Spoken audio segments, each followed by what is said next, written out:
Relevant ആയിട്ടുള്ള സിനിമയായിരുന്നു. സൊസൈറ്റിയിലുള്ള issues ഒക്കെ പറഞ്ഞു. വില്ലന്മാരൊക്കെ എങ്ങനെയുണ്ട്? ആ ഒരു ഗ്യാങ് ഒക്കെ സൂപ്പറായിരുന്നു. ഇങ്ങനത്തെ പോലീസ് ഓഫീസേഴ്സ് നമ്മുടെ സമൂഹത്തിൽ ഇപ്പൊ വേണമെന്ന് തന്നെയാണ്. ഞെട്ടി പടം കണ്ടിട്ട് ഞെട്ടിയായിരുന്നോ? അഞ്ചാം പാതിര പോലെ കുഞ്ചാക്കോ ബോബന്റെ റോള് നല്ലതായിരുന്നു. പിന്നെ വില്ലനായിട്ട് ചെയ്താണ് ആനന്ദത്തില് ചെയ്ത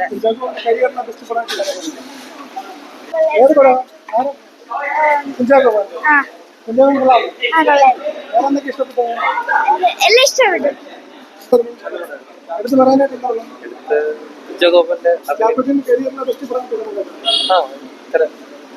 നല്ല പടം ആണെങ്കിലും എല്ലാം നന്നായിട്ട് ചെയ്തിട്ടുണ്ട് അവര്. പിന്നെ അത് ആക്ച്വലി നമുക്ക് മനസ്സിലാവും കഥ. അങ്ങനെയല്ല, പുള്ളിയുടെ ബെസ്റ്റ് പടങ്ങൾ ഒരുപാടുണ്ട്. പക്ഷെ ഇതൊരു വേറൊരു ജോണർ, ആ ഒരു സ്റ്റൈലൊക്കെ വേറെ. പുള്ളി ഒരു വയലൻസ് വളരെ അതിന്റെ ആർട്ട് വർക്ക് നൈസ് ആയിട്ടുണ്ട്. നല്ല വർക്കും ബീജിയവും ജെയ്ക്സിന്റെ ബീജിയും ഒക്കെ അടിപൊളിയായിരുന്നു.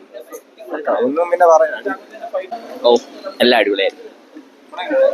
സെറ്റായിരുന്നു, അടിപൊളി പ്രാണമായിരുന്നു. സെറ്റായിരുന്നു, അടിപൊളിയായിരുന്നു.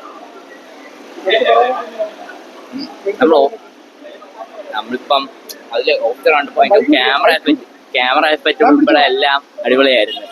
എങ്ങനെ തുടക്കത്തിൽ എന്താണ് സംഭവം എനിക്ക് മനസ്സിലായി. പിന്നെ അങ്ങോട്ട് അടിപൊളിയായിരുന്നു. ക്യാമറ എഫക്റ്റ് എല്ലാം ഒന്നും പറയണ്ട. ഇതുവരെ കാണാത്തൊരു ചാക്കോച്ചനാണോ കണ്ടിട്ടുണ്ട്. വില്ലന്മാരൊക്കെ എങ്ങനെയുണ്ട്?